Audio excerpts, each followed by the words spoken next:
ಓಂ ನಾರಾಯಣಂ ನಮಸ್ಕೃತ್ಯ ನರಂ ಚೈವ ನರೋತ್ತಮಂ ದೇವೀಂ ಸರಸ್ವತೀಂ ವ್ಯಾಸಂ ತತೋ ಗ್ರಂಥಮುದೀರಯೇ ಯಂ ಪ್ರವ್ರಜಂತಮನುಪೇತಮಪೇತಕೃತ್ಯಂ ದ್ವೈಪಾಯನೋ ವಿರಹಕಾತರ ಆಜುಹಾವ ಪುತ್ರಾಯಿತಿ ತನ್ಮಯತಯಾ ತರವೋಪಿ ನೇದುಃ ತಂ ಸರ್ವಭೂತಹೃದಯಂ ಮುನಿಮಾನತೋಸ್ಮಿ ಯಸ್ಯಾನುಭಾವಮಖಿಲಶ್ರುತಿಸಾರಮೇಕಮಧ್ಯಾತ್ಮದೀಪಮತಿತಿತೀರ್ಷತಾಂ ತಮೋಂಧಂ ಸಂಸಾರಿಣಾಂ ಕರುಣಯಾಃ ಪುರಾಣಗುಹ್ಯಂ ತಂ ವ್ಯಾಸಸೂನುಮುಪಯಾಮಿ ಗುರುಂ ಮುನೀನಾಂ.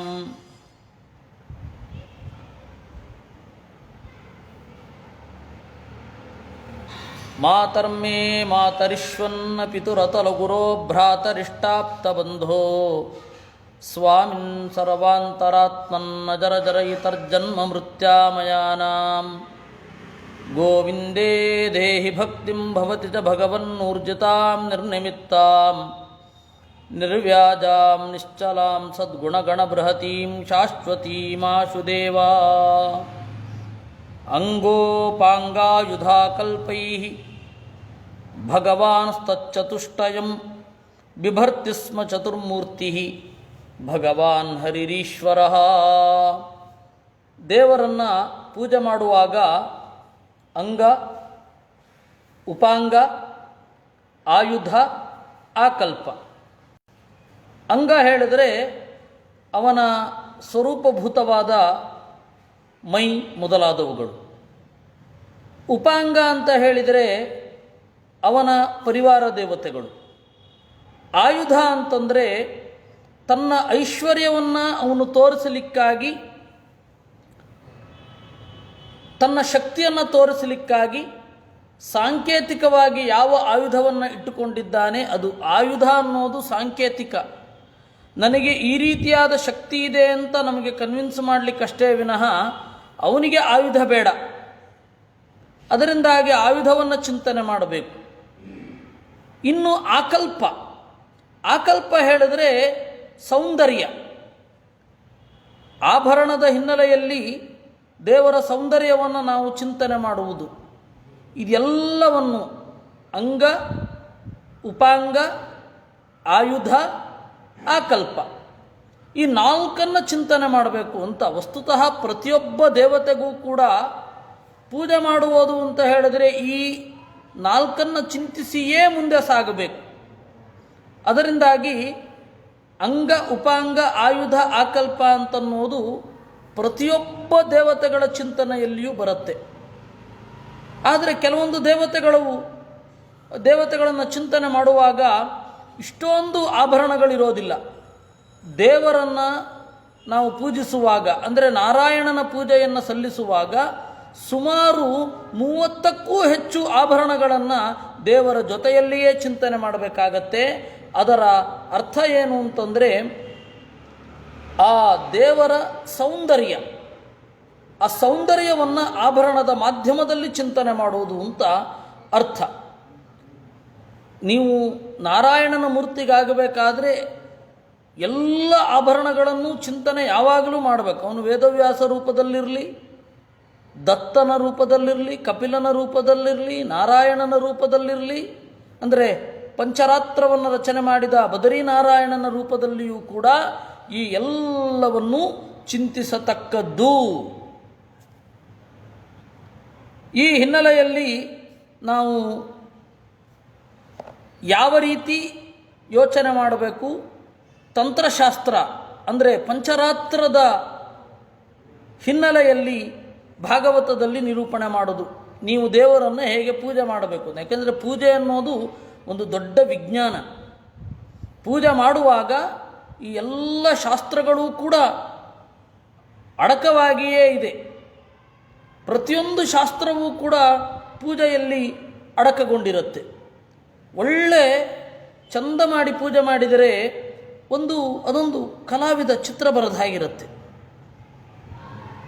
ಬಹಳ ಸೊಗಸಾಗಿ ಪೂಜೆ ಮಾಡೋದು ಅಂತ ಒಂದು ಕ್ರಮ ಇದೆ. ಅದು ಒಂದು ಒಳ್ಳೆ ಅದರಲ್ಲಿ ಭಕ್ತಿ ಇದೆ, ಕಲೆ ಇದೆ, ನಿವೇದನೆ ಇದೆ, ಸಖ್ಯ ಇದೆ, ಸರ್ವಭೂತ ಹಿತಚಿಂತನೆ ಇದೆ. ಚಂದ ಮಾಡಿ ಪೂಜೆ ಮಾಡಿದ್ರೆ ಇವುಗಳೆಲ್ಲವೂ ಜೊತೆಯಾಗಿ ಬರ್ತವೆ. ಅವನ ರೂಪಗಳನ್ನು ಚಿಂತನೆ ಮಾಡುವಾಗ ಆ ವಿಶ್ವತೋಮುಖತ್ವದ ಚಿಂತನೆಯಂತೂ ಇದ್ದೇ ಇರುತ್ತೆ. ಅದರಿಂದಾಗಿ ಆ ರೀತಿ ಚಿಂತನೆ ಮಾಡಬೇಕು ಅಂದರು. ದ್ವಿಜ ಋಷಭಯೇಶ ಬ್ರಹ್ಮಯೋನಿ ಸ್ವಯಂ ದೃಕ್ ಸ್ವಮಹಿಮ ಪರಿಪೂರ್ಣ ಮಾಯಯಾದ್ಯ ಸ್ವಯೈತತ್ ಸೃಜತಿ ಹರತಿ ಪಾತೀತ್ಯಾಕ್ಷಯಾನಾವೃತಾಕ್ಷೋ ವಿಸೃಜತ ಏವ ನಿರುಕ್ತಸ್ತತ್ಪರೈರತ್ಮಲಭ್ಯ.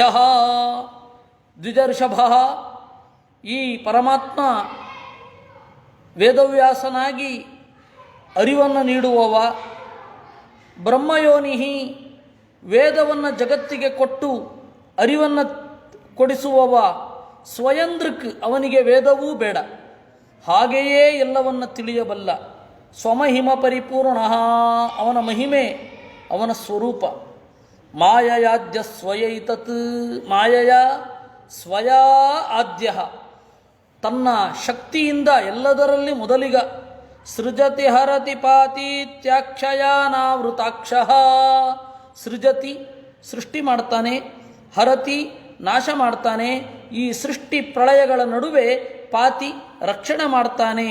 ಇದು ದೇವರು, ಇದು ದೇವರ ಶಕ್ತಿ. ಆದರೆ ಅವನು ಅನಾವೃತಾಕ್ಷ, ಅವನ ಕಣ್ಣಿಗೆ ಎಂದೂ ಕೂಡ ಯಾವ ಅಡ್ಡವೂ ಇರುವುದಿಲ್ಲ. ಅನಾವೃತ ಅಕ್ಷ, ಆವೃತ ಅಂದರೆ ಕಟ್ಟಲ್ಪಟ್ಟದ್ದು, ಅನಾವೃತ ಅಂದರೆ ಬಿಚ್ಚಿದ್ದು ಅಂತ. ಅನಾವೃತಾಕ್ಷ ಅಂದರೆ ಬಿಡುಗಣ್ಣಿನ ದೇವರು ಅಂತ ಅರ್ಥ.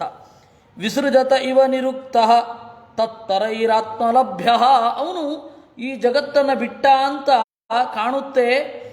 ಇದನ್ನು, ಈ ಗುಟ್ಟನ್ನು ಯಾರು ತಿಳಿದಿರ್ತಾನೆ ಅವನಿಗೆ ದೇವರು ಸಿಗುತ್ತಾನೆ.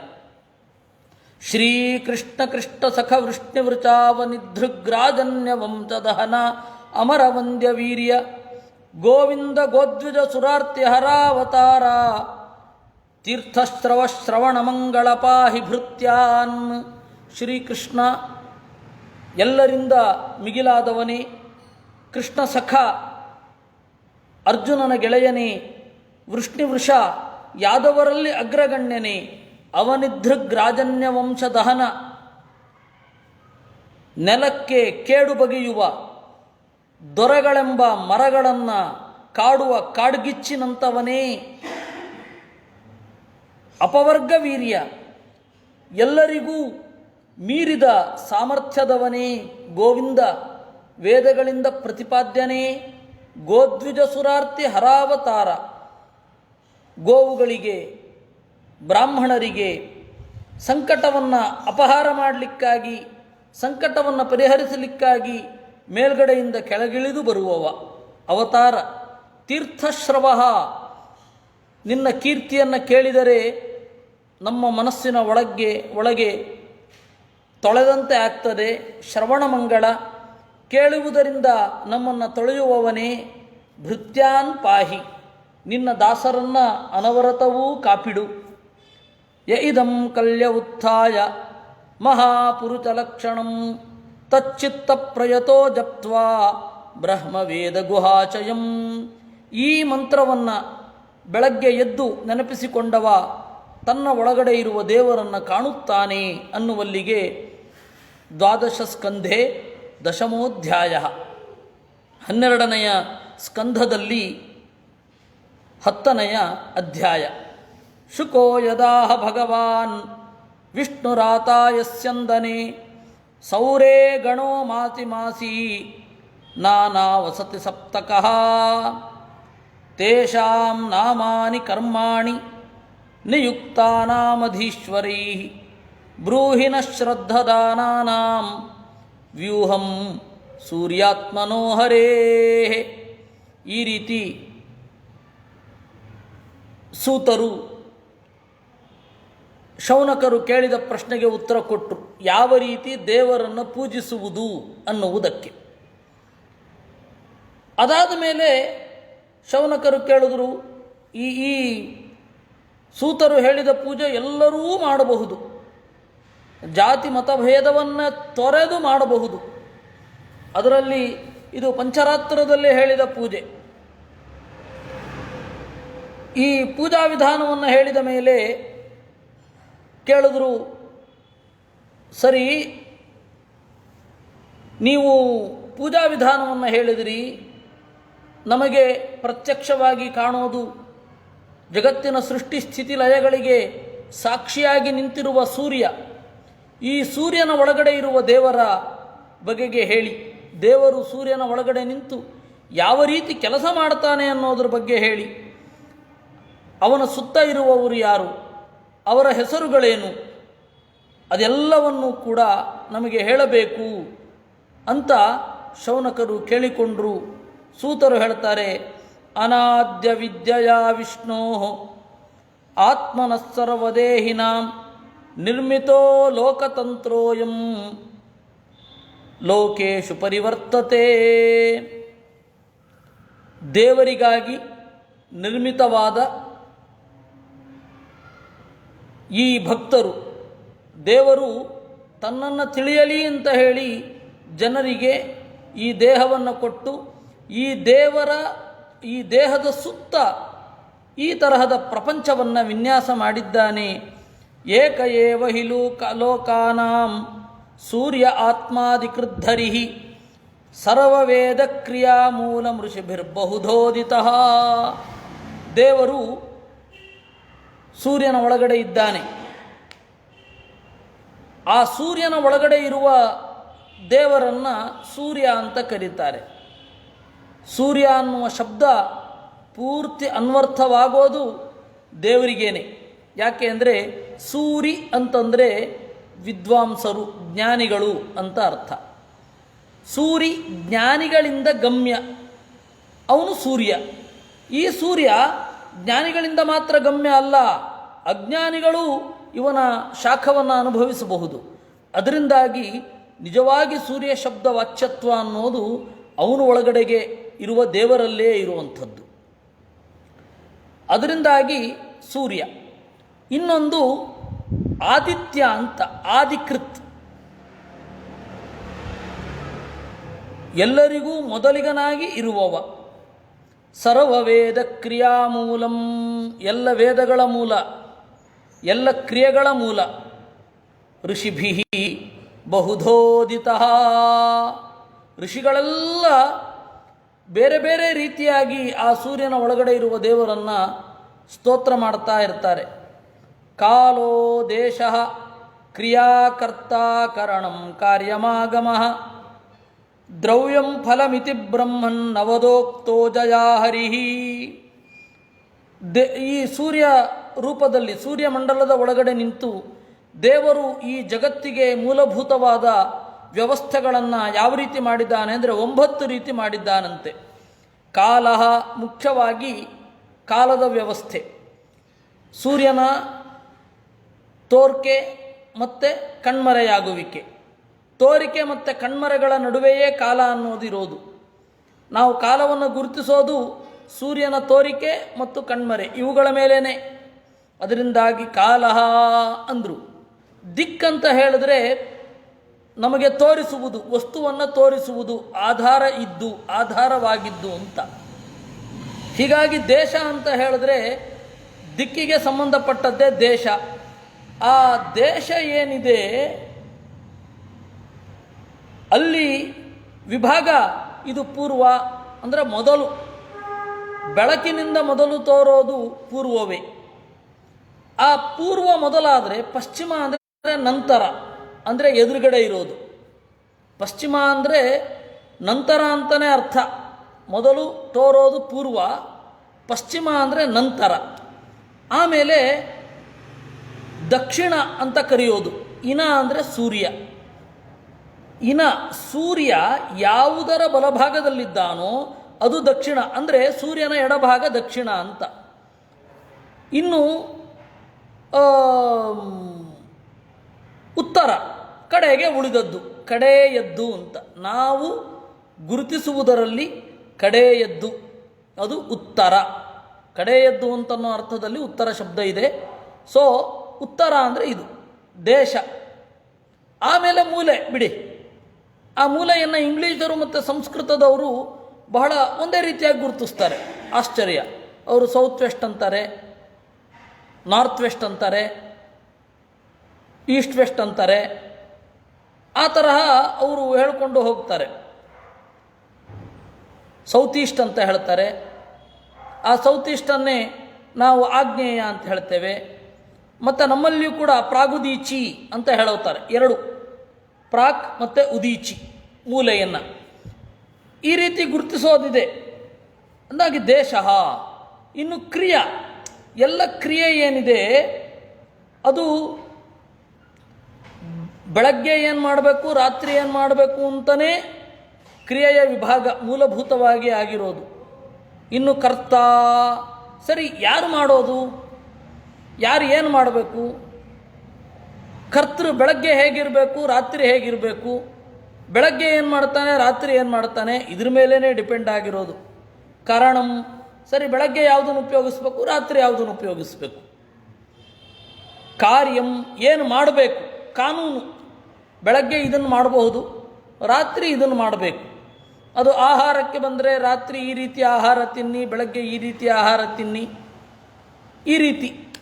ಇನ್ನು ಆಗಮ, ವೇದ ಅಥವಾ ಯಾವುದೇ ಶಾಸ್ತ್ರ ಬೆಳಗ್ಗೆ ಏನು ಮಾಡಬೇಕು, ಸಂಜೆ ಏನು ಮಾಡಬೇಕು ಅನ್ನೋದನ್ನು ತಿಳಿಸಿಕೊಡುತ್ತೆ. ಇನ್ನು ದ್ರವ್ಯಂ, ಮತ್ತು ಇದಕ್ಕೆ ಅನುಗುಣವಾದ ವಸ್ತು ಯಾವುದನ್ನು ಬಳಸಬೇಕು ಅಂತ. ಏನು ಫಲ. ಹೀಗೆ ಸೂರ್ಯನಿಂದ ಆಗುವಂತಹ 9 ಮೂಲಭೂತವಾದ ವಸ್ತುಗಳು, ಮೂಲಭೂತವಾದ ಕ್ರಿಯೆಗಳು ಅಂತಲೂ ಹೇಳಬಹುದು.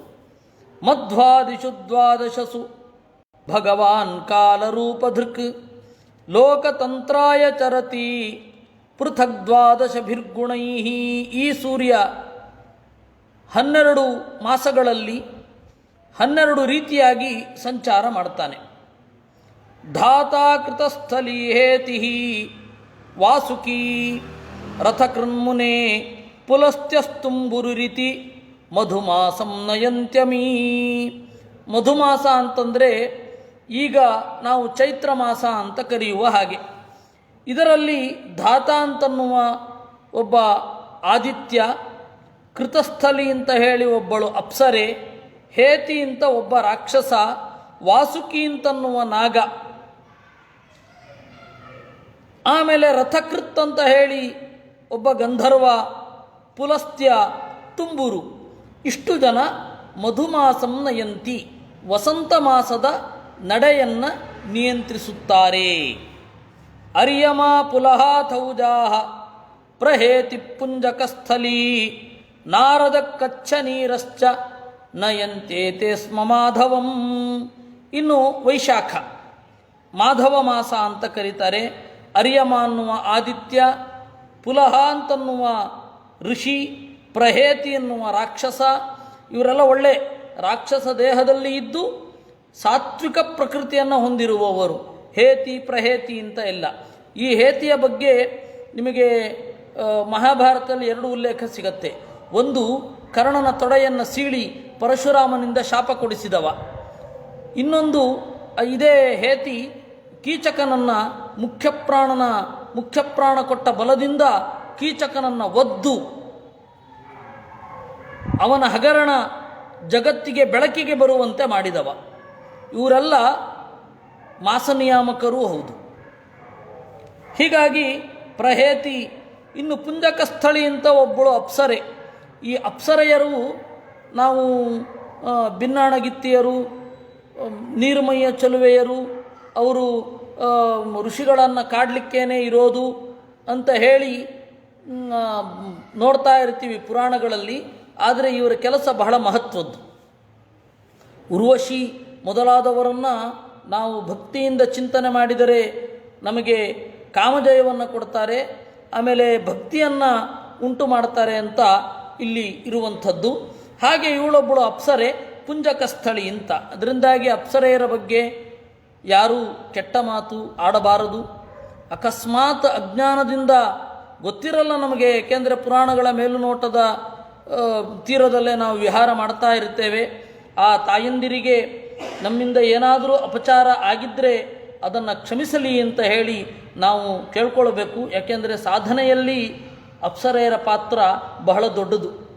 ಅದರಿಂದಾಗಿ ನಾವು ಅಥವಾ ಯಾರ್ಯಾರು ಕೇಳ್ತಾ ಇದ್ದೀರಾ, ಮುಂದೆ ಯಾರು ಕೇಳಲಿದ್ದೀರಾ, ಅವರೆಲ್ಲರೂ ಒಂದು ಸ್ವಲ್ಪ ಏನಾದರೂ ನಮ್ಮಿಂದ ಮಾನಸಿಕವಾಗಿ ಅಪಚಾರ ಸಂಭವಿಸಿದರೆ ಅಪ್ಸರೆಯರಿಗೆ ಅವರ ಕ್ಷಮೆಯನ್ನು ನಾವು ಕೋರಬೇಕು ಅಂತನ್ನುವ ಭಾವನೆ ನಮ್ಮ ಮನಸ್ಸಿನಲ್ಲಿ ಇರಬೇಕು. ಅದರಿಂದಾಗಿ ಪುಂಜಕಸ್ಥಳಿ, ಇನ್ನು ನಾರದ ಅಂತ ಒಬ್ಬ ಋಷಿ, ಕಚ್ಚನೀರ ಅಂತ ಒಬ್ಬ ಋಷಿ, ಇವರು ನಯಂತೇತೆ ಸ್ಮ ಮಾಧವ ಮಾಸವನ್ನು ಒಯ್ಯುತ್ತಾರೆ, ಅಂದರೆ ನಿಯಂತ್ರಣ ಮಾಡ್ತಾರೆ. ಚೈತ್ರ ವೈಶಾಖ ಆಯಿತು. ಮಿತ್ರೋತ್ರಿಹಿ ಪೌರುಚೇಯೋಥ, ಇದು ನಾನು 12 ಮಾಸಗಳ ಹೆಸರು, ವೈದಿಕವಾದ ಹೆಸರನ್ನು ಹೇಳ್ತೇನೆ, ನೀವು ಲೌಕಿಕವಾಗಿ ತಿಳ್ಕೊಂಡ್ಬಿಡಿ. ಏಕೆಂದರೆ ನೀವು ವೇದದಲ್ಲಿ ತೈತ್ತಿರಿಯ ಬ್ರಾಹ್ಮಣ ಆಗಿರಬಹುದು, ತೈತ್ತಿರಿಯ ಆರಣ್ಯಕ ಆಗಿರಬಹುದು, ಅಷ್ಟೇಕೆ ಇದು ಷಡ್ವಿಂಶ ಬ್ರಾಹ್ಮಣ ಆಗಿರಬಹುದು, ಇಲ್ಲಿ ಎಲ್ಲ ನಾವು ಇದೇ ಮಾಸಗಳ ಹೆಸರನ್ನು ಕೇಳುವಂಥದ್ದು. ಚೈತ್ರ, ವೈಶಾಖ, ಶ್ರಾವಣ, ಭಾದ್ರಪದ, ಆಷಾಢ ಇತ್ಯಾದಿಗಳನ್ನೆಲ್ಲ ನಾವೇನು ಕೇಳ್ತೇವೆ, ಅದಕ್ಕೆಲ್ಲ ಒಂದು ಕಾಮನ್ ಆಗಿರುವ ಒಂದು ನಿಯಮ ಇದೆ. ಏನು ಅಂದರೆ, ಯಾವ ಹುಣ್ಣಿಮೆ, ಯಾವ ನಕ್ಷತ್ರ ಇರುತ್ತೆ, ಆ ನಕ್ಷತ್ರೋದಯದ ಮೇಲೆ 27 ನಕ್ಷತ್ರ ಇರಬಹುದು, ಆದರೆ 27 ನಕ್ಷತ್ರವೂ ಬರುತ್ತೆ. ಆದರೆ ಯಾವ ಹುಣ್ಣಿಮೆಯ ದಿವಸ ಯಾವ ನಕ್ಷತ್ರ ಇರುತ್ತೆ, ಆ ನಕ್ಷತ್ರದ ಹೆಸರು ಆ ಇಡೀ ಮಾಸ. ಚಿತ್ರಾ ನಕ್ಷತ್ರ ಇದ್ದರೆ ಚೈತ್ರ, ಚಿತ್ರಾ ನಕ್ಷತ್ರಕ್ಕೆ ಸಂಬಂಧಪಟ್ಟದ್ದು ಚೈತ್ರ, ವಿಶಾಖ ನಕ್ಷತ್ರಕ್ಕೆ ಸಂಬಂಧಪಟ್ಟದ್ದು ವೈಶಾಖ, ಶ್ರವಣ ನಕ್ಷತ್ರಕ್ಕೆ ಸಂಬಂಧಪಟ್ಟದ್ದು ಶ್ರಾವಣ, ಭದ್ರಪದ ನಕ್ಷತ್ರಕ್ಕೆ ಸಂಬಂಧಪಟ್ಟದ್ದು ಭಾದ್ರಪದ. ಹೀಗೆಲ್ಲ ಚಿಂತನೆ ಮಾಡಿಕೊಂಡು ಹೋಗೋದು. 3ನೇ ಮಾಸ ಮಿತ್ರೋತ್ರಿಹಿ ಪೌರುಚೇಯೋಥ ತಕ್ಷಕೋ ಮೇನಕಾಹ ರಥಸ್ವನ ಇತಿಶ್ಚೇತೆ ಶುಕ್ರಮಾಸಂ ನಯಂತ್ಯಮೀ. ಮಿತ್ರ ಅನ್ನುವ ಆದಿತ್ಯ, ಅತ್ರಿ ಅಂತನ್ನುವ ಋಷಿ, ಪೌರುಷೇಯ ಅನ್ನುವ ಗಂಧರ್ವ, ತಕ್ಷಕ ಅನ್ನುವ ನಾಗ, ಮೇನಕ ಅಂತನ್ನುವ ಅಪ್ಸರೆ, ಹಹ ಅಂತನ್ನುವ ಒಬ್ಬ ಗಂಧರ್ವ. ಹಹಾಹ ಹಹೂಹು ಅಂತಲೇ ಹೇಳಬೇಕು. ಈಗ ಏನು ಹೇಳ್ತಾರೆ ಅಂತಂದರೆ ಹಾಹಾ ಹೂ ಹೂ ಅಂತೆಲ್ಲ ಹೇಳ್ತಾರೆ, ಅಲ್ಲ, ಅದು ಹಹಾಹ ಹಹೂಹು. ಪ್ರಾಚೀನ ಪಾಠ ಇರೋದು ಹಾಗೆ. ನಮ್ಮ ಗುರುಗಳು ಅದರ ಬಗ್ಗೆ ಬಹಳ ಆ ಶಬ್ದದ ನಡೆ ಹೇಗೆ, ಆ ಶಬ್ದದ ಸ್ವರೂಪ ಏನು, ಆ ಶಬ್ದದ ನಿಜವಾದ ರೂಪ ಏನು ಅನ್ನೋದನ್ನೆಲ್ಲ ಭಾಗವತದ ಅಡಿಟಿಪ್ಪಣಿಗಳಲ್ಲಿ ಅವರು ಬರ್ಕೊಂಡಿದ್ದಾರೆ. ಅದು ನಮಗೆ ಸಿಗಬೇಕಿದೆ, ಅದು ಪ್ರಿಂಟಾಗಿ ಬರಬೇಕು.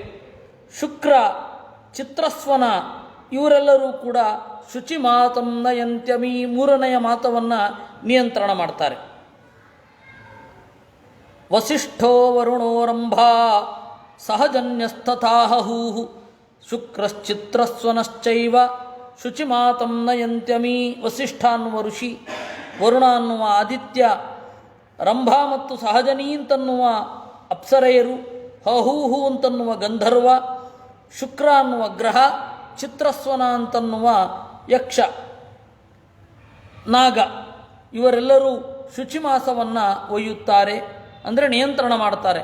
ಇದರಿಂದಲೇ ಏನು ಕ್ರಿಯೆಗಳಾಗತ್ತೆ, ಈ ಕ್ರಿಯೆಗಳು ಮೂಲಭೂತವಾಗಿ ಆಗೋದು ಇವರಿಂದ, ಅಭಿಮಾನಿ ದೇವತೆಗಳು ಅಂತ ಅರ್ಥ. ಇಂದ್ರೋ ವಿಶ್ವಾವಸುಸ್ರೋತ ಏಲಾಪತ್ರಸ್ತಥಾಂಗಿರಾ ಪ್ರಮ್ಲೋಚ ರಾಕ್ಷಸಸ್ವರ್ಯ ನಭೋ ಮಾಸಂ ನಯಂತ್ಯಮೀ. ಇಂದ್ರ ಅಂತ ಆದಿತ್ಯ, ವಿಶ್ವಾವಸು, ಆಮೇಲೆ ಸ್ರೋತ ಅಂತ ಒಬ್ಬಳು ಅಪ್ಸರೆ, ಏಲಾಪತ್ರ ಅಂತ ಹೇಳಿ ಒಬ್ಬ ನಾಗ, ಅಂಗಿರಸ್ ಅನ್ನುವ ಋಷಿ, ಪ್ರಮ್ಲೋಚ ಅನ್ನುವ ಅಪ್ಸರೆ, ರಾಕ್ಷಸ ಅಂತಲೇ ಒಬ್ಬನ ಹೆಸರು ಸ್ವರ್ಯ ಅಂತ, ಇವರು ನಭೋಮಾಸವನ್ನು ನಿಯಂತ್ರಣ ಮಾಡ್ತಾರೆ. ವಿವಸ್ವಾನ್ ಉಗ್ರಸೇನಶ್ಚ ವ್ಯಾಘ್ರ ಆತಾರುಣೋ ಭೃಗು ಅನುಮ್ಲೋಚಾ ಶಂಖಪಾಲ ನಭಸ್ಯಾಕ್ಷಂ ನಯಂತ್ಯಮೀ.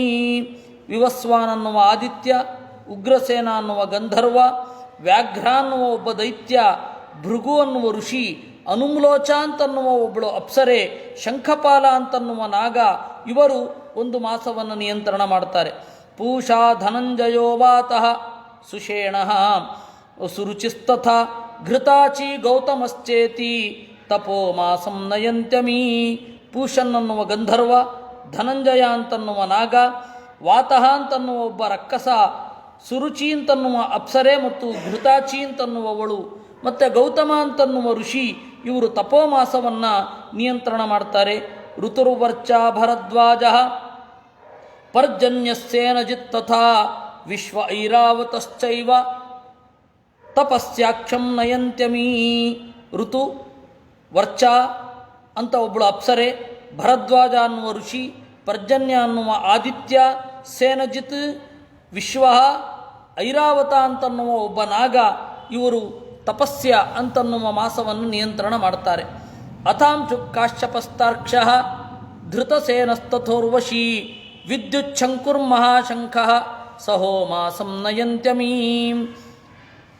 ಕಾಶ್ಯಪ ಅನ್ನುವ ಋಷಿ, ತಾರ್ಕ್ಷ್ಯ ಅನ್ನುವ ಗಂಧರ್ವ, ಧೃತಸೇನ, ಉರ್ವಶೀ ಅಂತನ್ನುವ ಅಪ್ಸರೆ, ವಿದ್ಯುಚ್ಛಂಕು ಅಂತನ್ನುವ ಒಬ್ಬ ಗಂಧರ್ವ, ಮಹಾಶಂಖ ಅಂತನ್ನುವ ನಾಗ, ಅವರು ಸಹೋಮಾಸವನ್ನು ನಿಯಂತ್ರಣ ಮಾಡ್ತಾರೆ. ಭಗಸ್ಫೂರ್ಜೋರಿಷ್ಟನೇಮಿ ಊರ್ಣ ಆಯುಶ್ಚ ಪಂಚಮಃ ಕರ್ಕೋಟಕ ಪೂರ್ವಚಿತ್ತಿ ಸಹಸ್ಯಾಕ್ಷಂ ನಯಂತ್ಯಮೀ. ಭಗ ಅಂತನ್ನುವ ಆದಿತ್ಯ, ಸ್ಫೂರ್ಜ ಅರಿಷ್ಟನೇಮಿ ಎನ್ನುವ ಋಷಿಗಳು, ಊರ್ಣ ಅಂತ ರಕ್ಕಸ, ಆಯುಹು ಅಂತನ್ನುವ ಒಬ್ಬ ಕರ್ಕೋಟಕ ಅಂತನ್ನುವ ನಾಗ, ಪೂರ್ವಚಿತ್ತಿ ಎನ್ನುವ ಗಂಧರ್ವ, ಇವರು ನಿಯಂತ್ರಣ ಮಾಡ್ತಾರೆ. ತ್ವಷ್ಟಾರುಚೀಕತನಯ ಕಂಬಳಶ್ಚ ತಿಲೋತ್ತಮ ಬ್ರಹ್ಮರಾಥೋತ ಶತಜಿತ್ ಧೃತರಾಷ್ಟ್ರ ಇಶಂಭರಾ. ಇನ್ನು ನಂತರದ ಮಾಸವನ್ನು ತ್ವಷ್ಟೃ ಎನ್ನುವ ಆದಿತ್ಯ, ಕಂಬಳ ಅಂತನ್ನುವ ನಾಗ, ತಿಲೋತ್ತಮ ಅನ್ನುವ ಅಪ್ಸರೆ, ಬ್ರಹ್ಮರಾತ ಅನ್ನುವ ಋಷಿ, ಶತಜಿತ್ ಅನ್ನುವ ಗಂಧರ್ವ, ಧೃತರಾಷ್ಟ್ರ ಅಂತನ್ನುವ ನಾಗ, ಇಷ್ಟು ಜನ ನಿಯಂತ್ರಣ ಮಾಡ್ತಾರೆ. ವಿಷ್ಣುರಶ್ವತರೋರಂಭ ಸೂರ್ಯವರ್ಚೋಶ್ವಸಾತ್ಯಕವು ವಿಶ್ವಾಮಿತ್ರ ಮುಖಾಯೇತ ಊರ್ಜಮಾಸಂ ನಯಂತ್ಯಮೀ. ವಿಷ್ಣು ಅಂತನ್ನುವ ಆದಿತ್ಯ, ಅಶ್ವತರ ಅಂತನ್ನುವ ಒಬ್ಬ ಋಷಿ, ರಂಭ ಅಂತನ್ನುವ ಅಪ್ಸರೆ, ಸೂರ್ಯವರ್ಚ ಅಂತನ್ನುವ ಒಬ್ಬ ರಾಕ್ಷಸ, ಅಶ್ವಸತ್ಯಕರೆಂಬ ಗಂಧರ್ವರು, ವಿಶ್ವಾಮಿತ್ರ ಮೊದಲಾದ ಋಷಿಗಳು ಕಡೆಯ ಮಾಸವನ್ನು ಒಯ್ಯುತ್ತಾರೆ. ಏತಾ ವಿಪ್ರಥಮಾಖ್ಯಾತ ಆದಿತ್ಯಸ್ಯ ವಿಭೂತಯಃ ಸ್ಮರತಾಂ ಸಂಧ್ಯಾಯೋರ್ನೃಣಾಂ ಹರಂತ್ಯಂಹೋ ದಿನೇ ದಿನೇ. ಇವರನ್ನು ನೆನಪಿಸಿಕೊಂಡರೆ ಪ್ರತಿ ದಿವಸವೂ ಕೂಡ ಸಂಜೆಯ ಕಾಲದಲ್ಲಿ ಎಲ್ಲ ಪಾಪವನ್ನು ಪರಿಹಾರ ಮಾಡ್ತಾರೆ. ಅದಕ್ಕೆ ನಾವು ಸಂಧ್ಯಾವಂದನೆಯಲ್ಲಿ ಆ ಸಂಧ್ಯೆಯಲ್ಲಿ ಎಲ್ಲರನ್ನ ಸ್ಮರಣೆ ಮಾಡ್ತೇವೆ. ಇವಾಗ ದಿಕ್ಪಾಲಕರನ್ನು ಆದಮೇಲೆ ಇಂದ್ರಾಯ ನಮಃ, ಅಗ್ನಯೇ ನಮಃ, ಯಮಾಯ ನಮಃ, ನಿರುತಯೇ ನಮಃ, ವರುಣಾಯ ನಮಃ, ವಾಯವೇ ನಮಃ, ಕುಬೇರಾಯ ನಮಃ, ಸೋಮಾಯ ನಮಃ, ಈಶಾನಾಯ ನಮಃ ಅಂತ ಆದಮೇಲೆ ಋಷಿಭ್ಯೋ ನಮಃ, ಗಂಧರ್ವೇಭ್ಯೋ ನಮಃ, ಕಿನ್ನರೇಭ್ಯೋ ನಮಃ, ಕಿಂಪುರುಷೇಭ್ಯೋ ನಮಃ, ಅಪ್ಸರಾಭ್ಯೋ ನಮಃ ಅಂತ ಎಲ್ಲರಿಗೂ ನಮಸ್ಕಾರ ಮಾಡೋದು ಉಂಟು. ಇವರೆಲ್ಲರನ್ನ ನೆನಪಿಸಿಕೊಳ್ಳೋದು, ಇವರ ಹೆಸರು ಗೊತ್ತಿದ್ದರೆ ಹೆಸರನ್ನು ನೆನಪಿಸಿಕೊಳ್ಳಬಹುದು. ನಾವೀಗ ಹಾಗೆ ನಮಸ್ಕಾರ ಮಾಡ್ತಾ ಇದ್ದೇವೆ, ಅದನ್ನು ಕಲಿತು ನಮಸ್ಕಾರ ಮಾಡಿದರೆ ಒಳ್ಳೆಯದಾಗ್ತದೆ. ಸಾಮರುಗ್ಯಜುರ್ಭಿ ತಲ್ಲಿಂಗೈ ಋಷಯ ಸಂಸ್ತುವಂತ್ಯಮಂ ಗಂಧರ್ವಾಸ್ತಂ ಪ್ರಗಾಯಂತಿ ನೃತ್ಯಂತ್ಯಪ್ಸರಸೋಗ್ರತಃ. ಸರಿ, ಹೇಗೆ ಇವರೆಲ್ಲರ ಕೆಲಸ ಏನು ಅಂತಂದರೆ, ಋಗ್ವೇದ, ಸಾಮವೇದ, ಯಜುರ್ವೇದಗಳಿಂದ ಆದಿತ್ಯನ ಅಂತರ್ಯಾಮಿಯಾದ ದೇವರನ್ನು ಋಷಿಗಳು ಸ್ತೋತ್ರ ಮಾಡ್ತಾರೆ, ಗಂಧರ್ವರು ಹಾಡ್ತಾರೆ, ಅಪ್ಸರೆಯರು ನರ್ತನ ಮಾಡ್ತಾರೆ. ಉನ್ನಹ್ಯಂತಿ ರಥಂ ನಾಗಾಹ, ನಾಗರು ಏನಿದ್ದಾರೆ ರಥವನ್ನು ಒಯ್ಯುತ್ತಾರೆ. ಇನ್ನು ಗ್ರಾಮಣ್ಯೋ ರಥಯೋಜಕಾಹ ಚೋದಯಂತಿ ರಥಂ ಪೃಷ್ಠೇ ನೈಋತಾ ಬಲಚಾಲಿನಃ, ಹಿಂದೆಯಿಂದ ಕುದುರೆಗಳನ್ನು ಹಿಂಬಾಲಿಸಿಕೊಂಡು ರಥವನ್ನು ಒಯ್ಯುವವರು ರಕ್ಕಸರು. ಅದರಿಂದಾಗಿ ಇವರೆಲ್ಲರ ಕೆಲಸ ಇದೇ. ವಾಲಖಿಲ್ಯ ಸಹಸ್ರಾಣಿ ಷಷ್ಟಿರ್ಬ್ರಹ್ಮರಚಯೋಮಲಾಹ ಪುರತೋಭಿಮುಖಂ ಯಾಂತಿ ಸ್ತುವಂತಸ್ತುತಿಭಿರ್ವಿಭುಂ. ಇಷ್ಟಾಗಿ 60,000 ವಾಲಖಿಲ್ಯರು ರಥದ ಮುಂದೆ ನಿಂತುಕೊಂಡು ಹಿಂದೆ ಹಿಂದೆ ಹೋಗುತ್ತಾ ಬರುವ ಸೂರ್ಯನಾಮಕ ಪರಮಾತ್ಮನನ್ನು ಸ್ತೋತ್ರ ಮಾಡ್ತಾರೆ. ಏವಂ ಹ್ಯನಾಧಿನಿಧನೋ ಭಗವಾನ್ ಹರಿರೀಶ್ವರ ಕಲ್ಪೆ ಕಲ್ಪೆ ಸ್ವಮಾತ್ಮಾನಂ ವ್ಯೂಹ್ಯ ಲೋಕಾಂತಪತ್ಯಜಃ. ಈ ರೀತಿಯಾಗಿ ಸೂರ್ಯನ ಒಳಗಡೆ ನಿಂತು ವೈಭವದಿಂದ ದಿನಗಳನ್ನು ಉತ್ಸವದಲ್ಲಿ ಕಳೆಯುತ್ತಾನೆ. ಅದರಿಂದಾಗಿ ಇದು ಪ್ರತಿದಿನದ ಉತ್ಸವ ಅಂತನ್ನುವಲ್ಲಿಗೆ ಏಕಾದಶೋಧ್ಯಾಯ 11ನೇ ಅಧ್ಯಾಯ. ಸೂತ ಉವಾಚ ಏತದ್ವಕ್ಕಥಿತಂ ವಿಷ್ಣೋ ಚರಿತಂ ಯತ್ತದದ್ಭುತಂ ಭವದ್ಭಿರ್ಯದಹಂ ಪೃಷ್ಟಃ ನರಾಣಾಂ ಪುರುಷೋಚಿತಂ. ಇಷ್ಟು ಮುಗಿಸಿ ಸೂತರು ಈ 12ನೇ ಅಧ್ಯಾಯದಲ್ಲಿ ಹೇಳ್ತಾ ಇದ್ದಾರೆ, ನೀನು ಕೇಳಿದ ನಾರಾಯಣನ ಚರಿತ್ರೆಯನ್ನು ನಾವು ಹೇಳಿದ್ದೇವೆ. ನೀವೆಲ್ಲರೂ ಕೂಡ ಅದ್ಭುತವಾದ ನಾರಾಯಣನ ಚರಿತ್ರೆ ಹೇಳಿ ಅಂತಂದ್ರಿ, ಹೇಳಿದ್ದೇನೆ. ಅತ್ರ ಸಂಕೀರ್ತ್ಯತೆ ಸಾಕ್ಷಾತ್ ಸರ್ವ ಪಾಪ ಹರೋ ಹರಿಹಿ. ಈ ಭಾಗವತ ಪುರಾಣದಲ್ಲಿ ಎಲ್ಲ ಪಾಪವನ್ನು ನಾಶ ಮಾಡುವ ದೇವರ ಬಗೆಗೆ ಹೇಳಲಾಗಿದೆ. ನಾರಾಯಣ, ಹೃಷಿಕೇಶ, ಸಾತ್ವತಾಂಪತಿ. ಯಾರನ್ನ ಪರಬ್ರಹ್ಮ ಅಂತ ಕರೀತಾರೆ, ಯಾರು ಸೃಷ್ಟಿ ಸ್ಥಿತಿ ಲಯ ಮೊದಲಾದವುಗಳಿಗೆ ಮೂಲ, ಜ್ಞಾನ ಅಂತ ಏನಿದೆ, ವಿಜ್ಞಾನ ಅಂತ ಏನಿದೆ, ಭಕ್ತಿಯೋಗ, ವೈರಾಗ್ಯ ಇದನ್ನು ಒಳಗೊಂಡ ಪರೀಕ್ಷಿದ್ರಾಜನ ಕಥೆ ಎಲ್ಲವನ್ನೂ ಹೇಳಿದೆ. ಈ ಪರೀಕ್ಷಿದ್ರಾಜನ ಕಥೆ ಶುರುವಾಗೋದಕ್ಕೆ ಮೊದಲು ಇಡೀ ಭಾಗವತ ಯಾವ ರೀತಿ ರಚನೆ ಆಯಿತು ಅಂತ ನಾರದರ ಕಥೆಯನ್ನು ಹೇಳಿದ್ದೇವೆ. ಪ್ರಾಯೋಪವೇಚೋ ರಾಜರಚೇ ವಿಪ್ರಶಾಪಾತ್ ಪರೀಕ್ಷಿತಃ. ಪರೀಕ್ಷಿದ್ರಾಜನ ಪ್ರಾಯೋಪವೇಶ, ಶುಕಸ್ಯ ಬ್ರಹ್ಮಋಷಭಸ್ಯ ಸಂವಾದಶ್ಚ ಪರೀಕ್ಷಿತಃ. ಶುಕಾಚಾರ್ಯರ ಸಂವಾದ, ಯೋಗಧಾರಣಯೋತ್ಕ್ರಾಂತಿ ಸಂವಾದೋ ನಾರದಾಜಯೋ. ಯೋಗಧಾರಣೆಯಿಂದ ಉತ್ಕ್ರಾಂತಿ, ನಾರದ ಬ್ರಹ್ಮರ ಸಂವಾದ. ಅವತಾರಾನುಗೀತಂಚ, ಅವತಾರದ ಕಥೆ ಇದು 2ನೆಯ ಸ್ಕಂಧದಲ್ಲಿ ಹೇಳಿದೆ. ಸರ್ಗ ಪ್ರಾಧಾನಿಕೋಗ್ರತಃ, ಇನ್ನು ಪ್ರಧಾನವಾದ ಸರ್ಗ ಇದು 2ನೇ ಸ್ಕಂಧದಲ್ಲಿ ಹೇಳಿದ್ದು. ವಿದುರೋದ್ಧವ ಸಂವಾದ ಕ್ಷತ್ರುಮೈತ್ರೇಯಯೋಸ್ತತಃ ಪುರಾಣ ಸಂಹಿತಾ ಪ್ರಶ್ನ ಮಹಾಪುರುಷ ಸಂಸ್ಥಿತಿ. 3ನೇ ಸ್ಕಂಧದಲ್ಲಿ ವಿದುರ ಮತ್ತು ಉದ್ಧವರ ಸಂವಾದ ಶುರು ಆಗುತ್ತೆ. ವಿದುರ ಮತ್ತು ಮೈತ್ರೇಯರ ಸಂವಾದ ಇದೆ, ಪುರಾಣ ಸಂಹಿತೆಯ ಬಗೆಗಿನ ಪ್ರಶ್ನೆ ಇದೆ, ದೇವರ ಸ್ವರೂಪ ಇದೆ. ತತ ಪ್ರಾಕೃತಿಕ ಸರ್ಗ ಸಪ್ತ ವೈಕೃತಿಕಾಸ್ತಥಾ. ಪ್ರಾಕೃತಿಕ ಸರ್ಗ, ವೈಕೃತಿಕ ಸರ್ಗ. ತಥೋ ಬ್ರಹ್ಮಾಂಡ ಸಂಭೂತಿ ವೈರಾಜ ಪುರುಷೋಯತಃ. ಆಮೇಲೆ ಬ್ರಹ್ಮಾಂಡದ ಹುಟ್ಟು, ಬ್ರಹ್ಮದೇವರ ಹುಟ್ಟು. ಕಾಲಸ್ಯ ಸ್ಥೂಲ ಸೂಕ್ಷ್ಮಸ್ಯ ಗತಿ ಪದ್ಮ ಸಮುದ್ಭವ ಭುವ ಉದ್ಧರಣಾಂಬೋಧೇ ಹಿರಣ್ಯಾಕ್ಷವಧಸ್ತಥಾ. ಆಮೇಲೆ ಕಾಲಸ್ವರೂಪ, ಪದ್ಮ ಸಮುದ್ಭವ, ಭೂಮಿಯ ಉದ್ಧರಣ, ಹಿರಣ್ಯಾಕ್ಷವಧೆ, ಊರ್ಧ್ವತಿರ್ಯಗಧಸ್ತರ್ಗ ರುದ್ರತರ್ಗಸ್ತಥೈವ ಚ. ಕೆಳಗಡೆಯ ಲೋಕದ ಮೇಲ್ಗಡೆಯ ಲೋಕದ ಸೃಷ್ಟಿ, ರುದ್ರನ ಸೃಷ್ಟಿ. ಅರ್ಧನಾರೀಶ್ವರಸ್ಯಾಥ ಯಥಾ ಸ್ವಾಯಂಭುವೋ ಮನು. ಮನುವಿನ ಸೃಷ್ಟಿ, ಅರ್ಧ ನರ ಅರ್ಧ ನಾರಿ. ಶತರೂಪ ಅವಳ ಚಿಂತನೆ, ಆ ಕರ್ದಮ ಪ್ರಜಾಪತಿಯ ಸಂತಾನ, ಕಪಿಲಾವತಾರ, ದೇವಹೂತಿ ಮತ್ತು ಕಪಿಲರ ಸಂವಾದ, ನವಬ್ರಹ್ಮತಮುತ್ಪತ್ತಿ. ಇದಿಷ್ಟು 3ನೇ ಸರ್ಗ ಆಯಿತು. ಇನ್ನು 4ನೆಯ ಸ್ಕಂಧದಲ್ಲಿ ನಾರದರ ಸಂವಾದ, ಧ್ರುವನ ಚರಿತ್ರೆ, ಪೃಥುವಿನ ಕಥೆ, ಪ್ರಾಚೀನ ಬರಹಿಯ ಕಥೆ, ಇವಿಷ್ಟು ಪ್ರಿಯವ್ರತನ ಕಥೆ. ಇಷ್ಟು 4ನೆಯ ಸ್ಕಂಧದಲ್ಲಿ ನಾಭಿಯ ಕಥೆ, ಋಷಭನ ಕಥೆ, ಭರತನ ಕಥೆ, ಭೂಗೋಳ ಖಗೋಳಗಳ ವರ್ಣನೆ, ಇವಿಷ್ಟು 5ನೆಯ ಸ್ಕಂಧ ಆಯಿತು.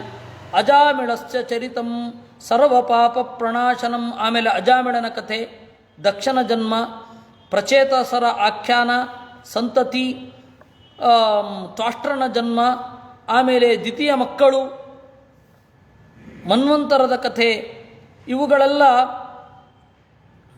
ಹಯಶಿರ ಮೊದಲಾದವುಗಳ ಕಥೆ, ಇವುಗಳು 6ನೇ ಸ್ಕಂಧದಲ್ಲಿ ಆಯಿತು. ನಾರಸಿಂಹಂ ವಾಮನಂಚ ಜಗತ್ಪತೇ, ಅದಾದ ಮೇಲೆ ಪ್ರಹ್ಲಾದ ಮತ್ತು ನರಸಿಂಹರ ಕಥೆ 7ನೆಯ ಸ್ಕಂಧದಲ್ಲಿ ಮುಖ್ಯವಾದದ್ದು. 8ನೆಯ ಮನ್ವಂತರದಲ್ಲಿ ಯಾವ 8ನೆಯ ಸ್ಕಂಧದಲ್ಲಿ ಯಾವ ಮನ್ವಂತರದಲ್ಲಿ ಎಷ್ಟು ಜನ ಸಪ್ತರ್ಷಿಗಳಿದ್ದಾರೆ, ಎಷ್ಟು ಜನ ಅಂದರೆ ಎಷ್ಟು ತರಹದ ಸಪ್ತರ್ಷಿಗಳು, ಒಂದೊಂದು ಮನ್ವಂತರದಲ್ಲಿಯೂ ಕೂಡ ಸಪ್ತರ್ಷಿಗಳು ಬದಲಾಗ್ತಾರೆ. ಆಮೇಲೆ ಇಂದ್ರಾದಿ ದೇವತೆಗಳ ಗಣ ಬದಲಾಗತ್ತೆ. ಆಮೇಲೆ ಮನುವಿನ ಮಕ್ಕಳು ಬದಲಾಗ್ತಾರೆ. ಅವತಾರ ಪ್ರಾಧಾನ್ಯ ಅನ್ನೋದು ಬದಲಾಗತ್ತೆ. ಯಾವ ದೇವತೆಗಳು ಎಲ್ಲಿ ಯಾವ ಮನ್ವಂತರದಲ್ಲಿ ಕ್ಷೀರೋದ ಮಥನ ನಡೆದಿದೆ. 2 ಬಾರಿ ಕ್ಷೀರಸಾಗರ ಮಥನ ಆಗಿರೋದು, ಒಂದು ರೈವತ ಮನ್ವಂತರದಲ್ಲಿ, ಇನ್ನೊಂದು ಚಾಕ್ಷುಷ ಮನ್ವಂತರದಲ್ಲಿ. ಈ ಮನ್ವಂತರದಲ್ಲಿ ಅಮೃತ ಮಥನ ಆಗಲಿಲ್ಲ. ಈ ತರಹದ ಎಲ್ಲ ಕಥೆಗಳನ್ನು ನಮಗೆ 8ಮ ಸ್ಕಂಧ ಕಾಣಿಸಿಕೊಡುತ್ತೆ. ಇಕ್ಷ್ವಾಕು ಜನ್ಮ ತದ್ವಂಶ ಸುದ್ಯುಮ್ನಸ್ಯ ಮಹಾತ್ಮನಃ, ಸೂರ್ಯವಂಶ ಮತ್ತು ಚಂದ್ರವಂಶರ ರಾಜರ ಕಥೆ 9ಮ ಸ್ಕಂಧದಲ್ಲಿ ಇದೆ. ಖಟ್ವಾಂಗ, ಮಾಂಧಾತ, ತೌಭರಿ, ತಗರ, ರಾಮ, ನಿಮಿ, ಜನಕರ ಸಂಭವ, ಪರಶುರಾಮ, ಐಳ, ಯಯಾತಿ, ದುಷ್ಯಂತ, ಭರತ, ಶಂತನು, ಯಯಾತಿ, ಯದುವಂಶ ಎಲ್ಲವೂ 9ನೆಯ ಸ್ಕಂಧದಲ್ಲಿದೆ. ಆ ಯದುವಂಶದಲ್ಲಿ ವಿಶೇಷ ಕೃಷ್ಣನ ಕಥೆಯನ್ನು ಹೇಳಲಿಕ್ಕೆ ಅದು 10ಮ ಸ್ಕಂಧ ಇದೆ. ಆ 10ಮ ಸ್ಕಂಧವನ್ನು ನಾವು ನೋಡಿದ್ದೇವೆ. ಅದಾದ ಮೇಲೆ ಉದ್ಧವಸ್ಯ ಚ ಸಂವಾದ ವಾಸುದೇವಸ್ಯ ಚಾದ್ಭುತಃ, ಉದ್ಧವನ ಸಂವಾದ, ಉದ್ಧವ ಮತ್ತು ವಾಸುದೇವರ ಅತ್ಯದ್ಭುತವಾದ ಸಂವಾದ, ಅದು 11ನೆಯ ಸ್ಕಂಧದಲ್ಲಿ ಇದೆ. ಯುಗಲಕ್ಷಣ, ಆಮೇಲೆ ಚತುರ್ವಿಧ ಪ್ರಳಯ, 3 ತರಹದ ಉತ್ಪತ್ತಿ, ರಾಜರ್ಷಿಯ ದೇಹತ್ಯಾಗ, ವೇದಶಾಖೆಗಳ ಚಿಂತನೆ, ಮಾರ್ಕಂಡೇಯರ ಕಥೆ, ಮಹಾಪುರುಷ ವಿನ್ಯಾಸ, ಇದು ಕೃಷ್ಣನನ್ನು ಯಾವ ರೀತಿ ಪೂಜೆ ಮಾಡಬೇಕು, ಸೂರ್ಯನ ರಥದ ಚಿಂತನೆ, ಇವುಗಳನ್ನೆಲ್ಲ 12ನೇ ಸ್ಕಂಧ ಹೇಳುತ್ತೆ. ಇಷ್ಟು 12ನೇ ಸ್ಕಂಧದ ಇಂಡೆಕ್ಸ್. ಲೀಲಾವತಾರ ಕರ್ಮಾಣಿ ಕೀರ್ತಿತಾನೀಹ ಸರ್ವಚಃ ಪತಿತಸ್ಖಲಿತೋ ವಾರ್ತಃ ಕ್ಷುತ್ವಾ ವಾ ವಿವಚೋಬ್ರುವನ್ ಹರಯೇ ನಮ ಇತ್ಯುಚ್ಚೈಃ ಮುಚ್ಯತೆ ತರ್ವಪಾತಕಾತ್. ಈ ಪರಮಾತ್ಮನ ಲೀಲಾವತಾರಗಳನ್ನು ಚಿಂತನೆ ಮಾಡ್ತಾ, ಬಿದ್ದಾಗ, ಎಡವಿದಾಗ, ಸಂಕಟಗೊಂಡಾಗ, ಸೀನಿದಾಗ ಹರಯೇ ನಮಃ ಅಂತ ಹೇಳ್ತಾ ಇದ್ದರೆ ಅದು ಕ್ರಮೇಣ ವಾಚಿಕಾಭ್ಯಾಸ, ಮಾನಸಿಕಾಭ್ಯಾಸವಾಗಿ ಪರಿವರ್ತನೆ ಹೊಂದುತ್ತೆ ಅಂತಂದರು. ನಾವು ಏನನ್ನು ಹೇಳಬೇಕಾದರೂ ವಾಚಿಕಾಭ್ಯಾಸ ಮಾಡಬೇಕು. ಈ ಮೂರ್ತಿಯ ಮುಂದೆ ಮೈಬಗ್ಗಿಸಿ ನಮಸ್ಕಾರ ಮಾಡೋದು ಕಾಯಿಕ ಅಭ್ಯಾಸ. ಆ ಮೈಬಗ್ಗಿಸಿ ನಮಸ್ಕಾರ ಮಾಡ್ತಾ ಇರಬೇಕಾದ್ರೆ ದೇವರ ನಾಮಗಳು ಮೈಯಿಂದ ಬರುತ್ತವೆ, ಅದನ್ನು ನಾವು ಹೇಳ್ತೇವೆ, ಅದು ವಾಚಿಕಾಭ್ಯಾಸ. ಆ ಮಾತು ಅನ್ನೋದು ಮಾನಸಿಕವಾಗಿ ಪರಿವರ್ತನೆ ಆಗಬೇಕು ಅಂತನ್ನೋದು ಮಾನಸಿಕ ಅಭ್ಯಾಸ. ಅವಾಗ ಹರಯೇ ನಮಃ ಅಂತನ್ನೋದು ಹೇಳ್ತಾ ಅದು ಮಾನಸಿಕವಾಗಿ ಪರಿವರ್ತನೆ ಆಗಬೇಕು ಅಂತ ಹೇಳ್ತಾರೆ. ಸಂಕೀರ್ತ್ಯಮಾನೋ ಭಗವಾನನಂತಹ ಶ್ರುತಾನುಭಾವೋ ವ್ಯತನಂ ಹಿ ಪುಂಸಾಂ ಪ್ರವಿಶ್ಯ ಚಿತ್ತಂ ವಿಧುನೋತ್ಯಚೇತಂ ಯಥಾ ತಮೂರ್ಕಃ ಅಭ್ರಮಿವಾತಿವಾತಃ. ದೇವರನ್ನು ಸಂಕೀರ್ತನೆ ಮಾಡ್ತಾ ಇದ್ದರೆ, ದೇವರ ಮಹಿಮೆಯನ್ನು ಕೇಳ್ತಾ ಇದ್ದರೆ ಚಟವನ್ನು ಹೋಗಲಾಡಿಸ್ತಾನೆ. ವ್ಯಸನ ಅಂದರೆ ರಾಘವೇಂದ್ರ ಸ್ವಾಮಿಗಳು ಹೇಳ್ತಾರೆ, ಏನ ವಿನ ಚಿತ್ತ ವಿಕ್ಷೋಭ ಅಂತ. ಯಾವುದು ಇಲ್ಲದೆ ಹೋದರೆ ಮನಸ್ಸಿಗೆ ಬಹಳ ಕಸಿವಿಸಿ ಆಗ್ತದೋ ಅದನ್ನು ವ್ಯಸನ ಅಂತ ಕರೀತಾರೆ. ನಾವು ಯಾವುದೋ ಒಂದರ ಮೇಲೆ ವಿಪರೀತ ಡಿಪೆಂಡ್ ಆಗಿದ್ದರೆ ಸತ್ತ ಮೇಲೂ ಅದು ನೆನಪಾಗಿ ನಮ್ಮನ್ನು ಕಾಡುತ್ತೆ, ಸಂಸ್ಕಾರವಾಗಿ ಅದು ಕಾಡುತ್ತೆ. ಹಾಗೆ ಇರಬಾರದು ಅಂದರೆ ದೇವರ ನಾಮಸ್ಮರಣೆಯನ್ನು ಮಾಡ್ತಾ ಇರಬೇಕು. ದೇವರು ಮನಸ್ಸನ್ನು ಪ್ರವೇಶಿಸಿ ಕತ್ತಲನ್ನು ಪರಿಹಾರ ಮಾಡ್ತಾನೆ. ಯಾವ ರೀತಿ ಅಭ್ರಮಿವಾತಿ ವಾತಃ, ಮೋಡವನ್ನು ಗಾಳಿ ಚದುರಿಸುತ್ತೋ ಆ ರೀತಿ. ಮೃಷಾಗಿರಸ್ತಾ ಹೆಸತೀರ ಸತ್ಕಥಾ ನ ಕಥ್ಯತೆ ಯದ್ಭಗವಾನ್ ಅಧೋಕ್ಷಜಃ ತದೇವ ಸತ್ಯಂ ತದಹೈವ ಮಂಗಳಂ ತದೇವ ಪುಣ್ಯಂ ಭಗವದ್ಗುಣೋದಯಂ. ದೇವರ ಸ್ಮರಣೆಯಲ್ಲಿ ಕೊನೆಗೊಳ್ಳದೆ ಹೋದರೆ ಎಲ್ಲವೂ ಹರಟೆಗಳು, ದೇವರ ಸ್ಮರಣೆಯಲ್ಲಿ ಕೊನೆಗೊಳ್ಳದೆ ಹೋದರೆ ಎಲ್ಲವೂ ಅಸತ್ಕಥೆಗಳು. ದಿವಸದ ಕಡೆಯಲ್ಲಿಯಾದರೂ ನಾವು ದೇವರ ಸ್ಮರಣೆಯಲ್ಲಿ ನಮ್ಮೆಲ್ಲ ಮಾತುಗಳನ್ನು ಕೂಡಿಸಬೇಕು. ಅದು ದೇವರ ಮಹಿಮೆ, ದೇವರ ಒಂದು ಚಿಂತನೆ ಅವುಗಳಿಗೆ ನಿಧಾನಕ್ಕೆ ಸಾಧಕ ಆಗತ್ತೆ. ತದೇವ ರಮ್ಯಂ ರುಚಿರಂ ನವಂ ನವಂ ತದೇವ ಶಶ್ವನ್ಮನಸೋ ಮಹೋತ್ಸವಂ ತದೇವ ಶೋಕಾರ್ಣವಶೋಚನ ನೃಣಾಂ ಯದುತ್ತಮ ಶ್ಲೋಕ ಯಶೋನುಗೀಯತೆ. ಜೀವನದ ಸೌಂದರ್ಯ, ಜೀವನದ ಸಾರ್ಥಕತೆ, ಜೀವನದ ಹಬ್ಬ, ಜೀವನದ ಶೋಕಗಳನ್ನೆಲ್ಲ ಮೆಟ್ಟಿ ನಿಲ್ಲುವುದು ಅಂತಂದರೆ ದೇವರ ಕಥೆಯನ್ನು ಕೇಳುವುದು ಅಂತ ಅರ್ಥ. ನಯಧ್ವಚಶ್ಚಿತ್ರ ಪದಂ ಹರೇರ್ಯಚೋ ಜಗತ್ವವಿತ್ರಂ ನ ಗೃಣೀತ ಕರಿಚಿತ್ ಸವಾಗ್ವಿಸರ್ಗೋ ಜನತಾಘ ವಿಪ್ಲವೋ ಯಸ್ಮಿನ್ ಪ್ರತಿಶ್ಲೋಕಮಬದ್ಧವತ್ಯಪಿ. ಒಳ್ಳೆಯ ಚಿತ್ರ ವಿಚಿತ್ರವಾದ ಪದಗಳಿರ್ತದೆ, ಅಲಂಕಾರ, ಒಳ್ಳೆಯ ಬಂಧ, ಒಳ್ಳೆಯ ಛಂದಸ್ಸು ಎಲ್ಲವೂ ಇರುತ್ತೆ. ಆ ಸ್ವಾರಸ್ಯಕರವಾದ ಮಾತಿನಲ್ಲಿ ಒಂದು ಸಂಗತಿಯನ್ನು ಒಬ್ಬ ನಿರೂಪಣೆ ಮಾಡಿರ್ತಾನೆ, ಆದರೆ ಅದು ದೇವರ ಕಥೆಯನ್ನು ಹೇಳೋದಿಲ್ಲ ಅಂತಾದರೆ ಅದು ವ್ಯರ್ಥ. ಇನ್ನೊಂದು ಇರುತ್ತೆ, ಅನೇಕ ತಪ್ಪುಗಳಿರುತ್ತೆ ಆ ಶ್ಲೋಕದಲ್ಲಿ. ದೇವರನ್ನು ನೆನಪಿಸಿಕೊಳ್ತಾನೆ ಅಂತಾದರೆ ಅದು ಆ ಮಾತು ಜನರ ಪಾಪವನ್ನು ಕಳೆಯುತ್ತೆ. ಇದರ ಅರ್ಥ ಏನು ಅಂದರೆ ದೇವರ ಸ್ಮರಣೆ ಆಗಬೇಕು ಅಂತ ಅರ್ಥ. ನೀವು ಛಂದಸ್ಸಿನಲ್ಲಿ ತಪ್ಪು ಮಾಡಿ ಅಂತ ಲೈಸೆನ್ಸ್ ಕೊಡ್ತಾ ಇರೋದಲ್ಲ. ಸಾಧ್ಯವಿದ್ದಷ್ಟು ಸರ್ವಾಂಗ ಸುಂದರವಾಗಿ ಬರುತ್ತೆ. ಯಾವಾಗ ಅಂದರೆ ಎದೆಯೊಳಗಡೆಯಿಂದ ಉಕ್ಕಿ ಬಂದಾಗ ಸರ್ವಾಂಗ ಸುಂದರವಾಗಿಯೇ ಮೂಡುತ್ತೆ ಅದು ಪದ್ಯ ಅನ್ನೋದು. ಅದು ಒಳಗಡೆಯಿಂದ ಬರೋವರೆಗೂ ಕಾಯಬೇಕು, ಪದಗಳನ್ನು ಬಲಾತ್ಕರಿಸಬಾರದು. ಬರುತ್ತೆ. ಯಾವಾಗ ನಾವು ಪದಗಳನ್ನು ಬಲಾತ್ಕರಿಸ್ತೇವೆ, ಮಾಡಬೇಕು ಅಂತ ಮಾಡ್ತೇವೆ, ಆವಾಗ ಅದು ತಪ್ಪುತ್ತೆ. ಹಾಗೆ ಮಾಡಬಾರದು ಅಂತ ಹೇಳ್ತಾರೆ. ಅದರಿಂದ ಭಾಗವತ ಹೇಳಿರೋದೇನು ಅಂದರೆ ದೇವರ ಸ್ಮರಣೆ ಮಾಡಿ, ತಪ್ಪಿದ್ರೂ ದೇವರ ಸ್ಮರಣೆ ಅನ್ನೋದು ಮುಖ್ಯ ಅಂತ. ಹಾಗಂತ ಹೇಳಿ ಹಿಂದಿನವರ ಸುಂದರವಾದ ಕೀರ್ತನೆಗಳಿರಬೇಕಾದರೂ ಕೂಡ ನಾವು ಮಾಡಬೇಕು ಅಂತ ಮಾಡಲಿಕ್ಕೆ ಹೋಗಬಾರದು, ಅದು ಬೇಡ. ನಮ್ಮ ಒಳಗಡೆಯಿಂದ ಉಕ್ಕಿ ಬರುವ ತನಕ ಕಾಯೋಣ. ತದ್ವಾಂಚ ತೀರ್ಥಂ ನತು ಹಂಸ ಸೇವಿತಂ ಯತ್ರಾಚ್ಯುತಸ್ತತ್ರ ಹಿ ಸಾಧವೋ ಮಲಾಃ ಸವಾಗ್ವಿತರ್ಗೋ ಜನತಾಘ ವಿಪ್ಲವೋ ಯಸ್ಮಿನ್ ಪ್ರತಿಶ್ಲೋಕಮಬದ್ಧವತ್ಯಪಿ.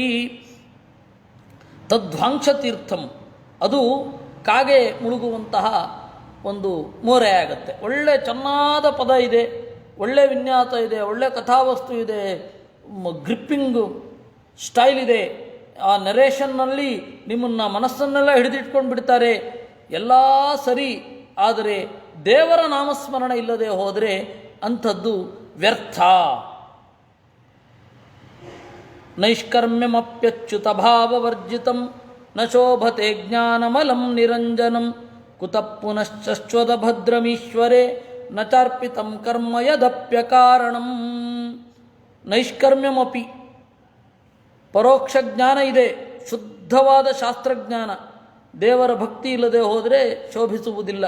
ಜ್ಞಾನದ ಅವಸ್ಥೆಯೇ ಹೀಗಿರಬೇಕಾದರೆ ದೇವರಲ್ಲಿ ಅರ್ಪಣೆ ಮಾಡದ ವೇದಾದಿ ಕರ್ಮಗಳು, ವೇದದಲ್ಲಿ ಹೇಳಿದಂತೆ ನಾವು ಕರ್ಮವನ್ನು ಮಾಡ್ತೇವೆ, ಶಾಸ್ತ್ರದ ಗೆರೆಯನ್ನು ಮೀರುವುದೇ ಇಲ್ಲ, ಆದರೆ ಆ ಕರ್ಮವನ್ನು ದೇವರಿಗೆ ಅರ್ಪಿಸೋಲ್ಲ ಅಂದರೆ ಅದು ವ್ಯರ್ಥ. ಹಾಗಿರಬಾರದು.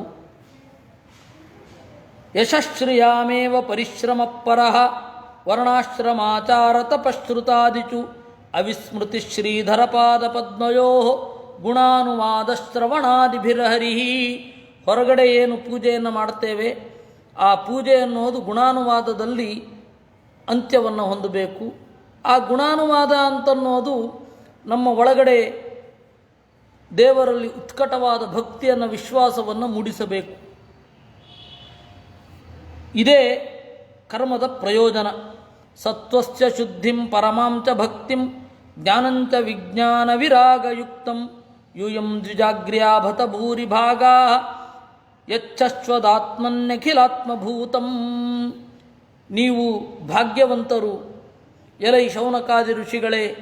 ಯಜ್ಞದ ನೆಪದಿಂದ ಒಂದು ಕಡೆ ಕುಳಿತು ಬೆಳಗ್ಗೆ ಯಜ್ಞವನ್ನು ಮಾಡಿ, ಯಜ್ಞದಲ್ಲಿ ಎಲ್ಲಿಯೂ ಹೋಗೋ ಹಾಗಿಲ್ಲ, ಆಚೆ ಈಚೆ ಎಲ್ಲ ಹೋಗೋ ಹಾಗಿಲ್ಲ, ಒಂದು ಕಡೆ ಕುಳಿತು ನಿರಂತರವಾಗಿ ಶಾಸ್ತ್ರಶ್ರವಣ ಮಾಡ್ತಾ ಇದ್ದೀರಾ. ನಾರಾಯಣಂ ದೇವಮದೇವಮೀಚಂ ಅಬಾಹ್ಯ ಭಾವ ಭಜತಾಧಿವೇತ್ಮ ಅಹಂಚ ಸಂಸ್ಮಾರಿತ ಆತ್ಮತತ್ವಂ ಶ್ರುತಂ ಪರಾಪುರಾ ಮೇ ಪರಮರ್ಚ ವಕ್ತ್ರಾತ್ ಪಾಯೋಪವೇಚೋ ನೃಪತೇತ್ ಪರೀಕ್ಷಿತಃ ಸದಶ್ರುಷೀಣಾಂ ಮಹತಾಂಚ ಚೃಣ್ವತಾಂ. ನಿಮ್ಮ ಪ್ರೇರಣೆಯಿಂದ ನಾನೂ ಕೂಡ ಶಾಸ್ತ್ರವನ್ನು ಶ್ರವಣ ಮಾಡುವ ಹಾಗಾಯಿತು. ನಾನು ಶ್ರವಣ ಮಾಡಿದ್ದನ್ನು ನಿಮಗೆ ತಲುಪಿಸಿದ್ದೇನೆ. ನನ್ನ ಒಳಗಡೆ ಇರುವ ಭಗವಂತ ನನಗೆ ಶ್ರವಣ ಮಾಡಿಸಿದ ಮೇಲೆ ತಾನೇ ನಿಮಗೆ ತರೋದು. ಹೀಗಾಗಿ ಆತ್ಮತತ್ವಂಚ ಸ್ಮಾರಿತಃ.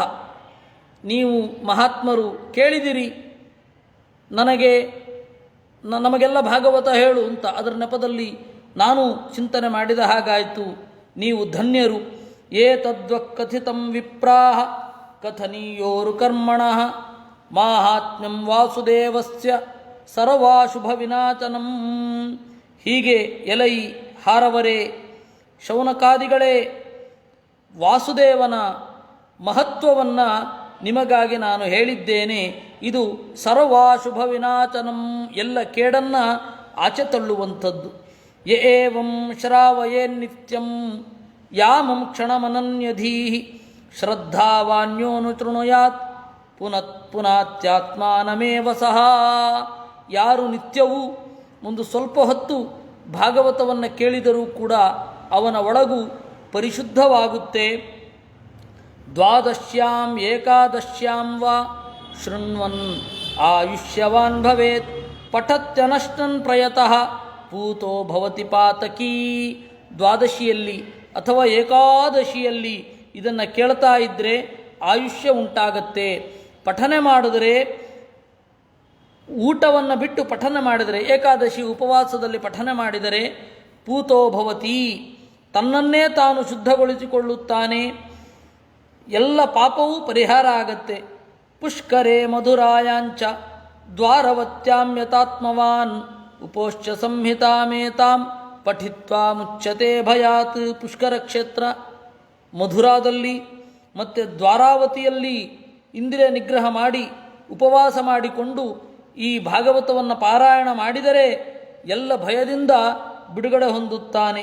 ದೇವತಾ ಮುನಯಸ್ಸಿದ್ಧಾ ಪಿತರೋ ಮನವೋ ನೃಪಾ ಯಚ್ಛಂತಿ ಕಾಮಾನ್ ಗೃಣತಃ ಶೃಣ್ವತೋ ಏನು ಕೀರ್ತಿತಾ.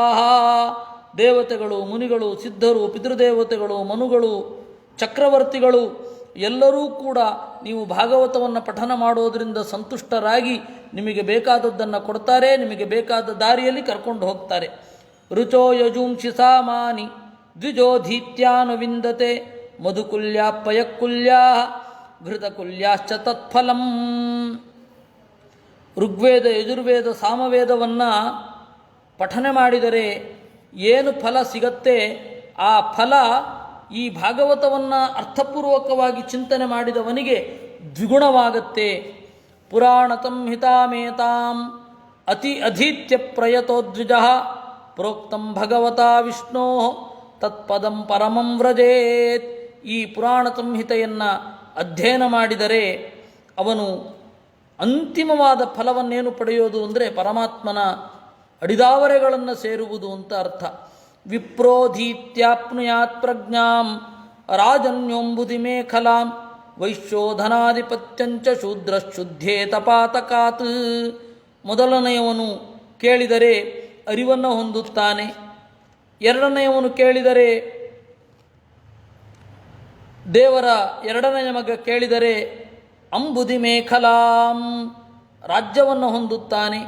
ದೇವರ ಮೂರನೆಯ ಮಗ ಕೇಳಿದರೆ ಸಮೃದ್ಧಿಯಾದ ಆಧಿಪತ್ಯವನ್ನು, ಹಣವನ್ನು ಹೊಂದುತ್ತಾನೆ. ದೇವರ ನಾಲ್ಕನೆಯ ಮಗ ಕೇಳಿದರೆ ಎಲ್ಲ ಪಾಪಗಳಿಂದ ಬಿಡುಗಡೆ ಹೊಂದುತ್ತಾನೆ. ಕಲಿಮಲ ಸಂಸ್ಕೃತಿ ಕಾಲನೋಖಿಲೇಚೋ ಹರಿರಿತರತ್ರ ನಗೀಯತೆ ಹ್ಯಭೀಕ್ಷ್ಣಂ ಯಹತ ಪುನರ್ಭಗವಾನ ಚೇತ ಮೂರ್ತಿ ಪರಿಪಠಿತೋನುಪದಂ ಕಥಾಪ್ರತಂಗೈ. ದೇವರು ಕಲಿಮಲವನ್ನು ಪರಿಹಾರ ಮಾಡ್ತಾನೆ. ಕಲಿಮಲ ಕಾಲನಃ, ಆ ಪರಮಾತ್ಮ ಇಲ್ಲಿ ಮತ್ತೆ ಮತ್ತೆ ಮತ್ತೆ ಮತ್ತೆ ಹೇಳಲ್ಪಡ್ತಾ ಇದ್ದಾನೆ.